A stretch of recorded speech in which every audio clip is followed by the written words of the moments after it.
अगर कोई मुकदमा पंजीकृत होता है तो उसमें अंडर सेक्शन लिख के धाराओं के बारे में बताया जाता है। किसी भी व्यक्ति को अगर धाराओं को पहचानना आता है तो यह तो कन्फर्म है कि वह अच्छी तरह यह बात जानता है कि उसे आगे करना क्या है।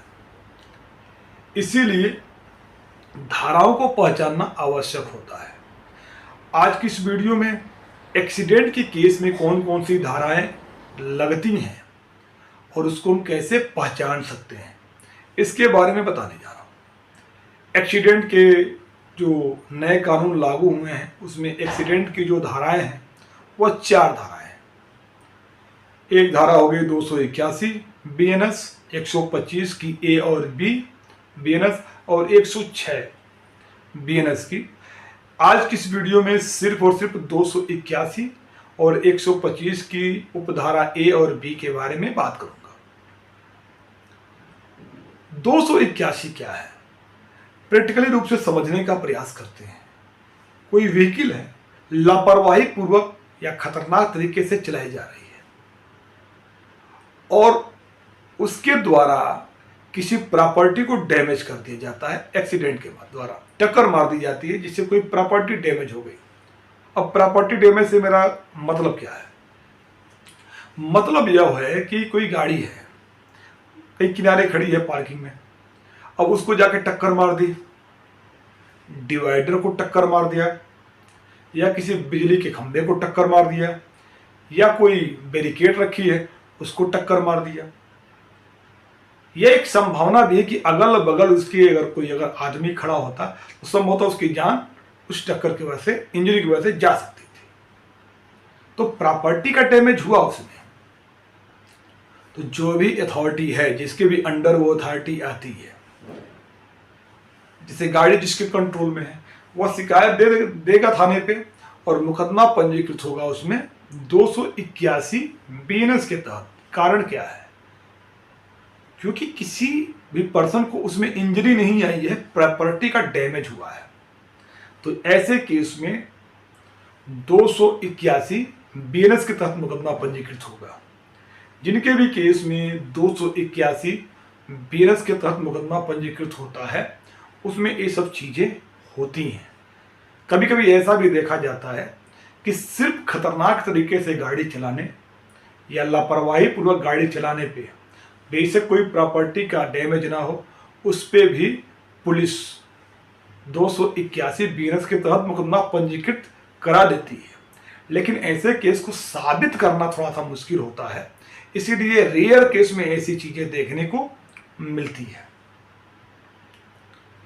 तो 281 समझ में आ गया। अब ये मान के चलिए कि अगर जिस गाड़ी में टक्कर मारा गया उसमें कोई आदमी बैठा होता, या तो पैसेंजर या ड्राइवर।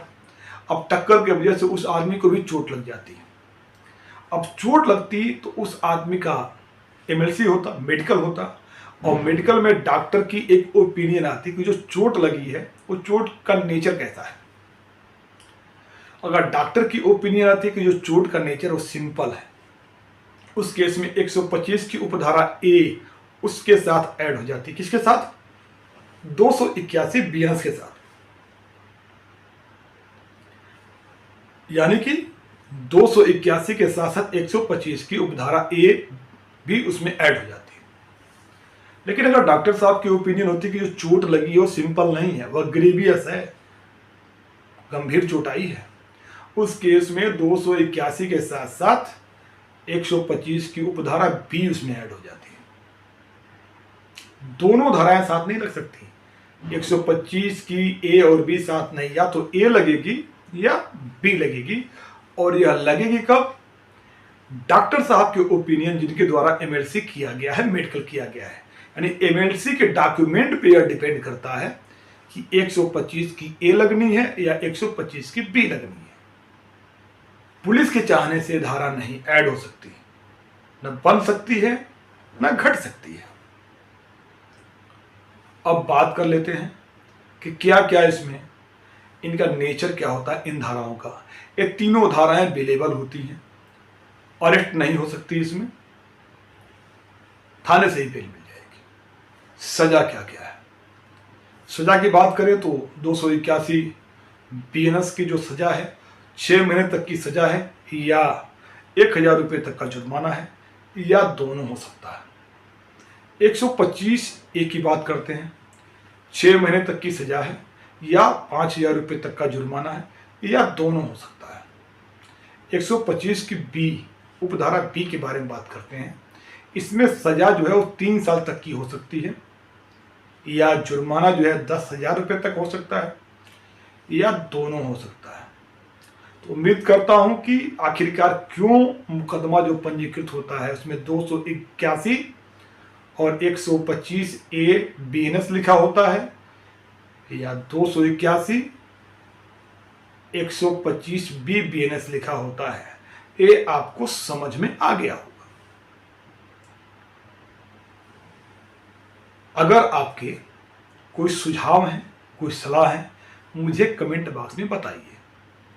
सवालों का उत्तर देने का प्रयास करूंगा जल्द से जल्द। Thank you for watching.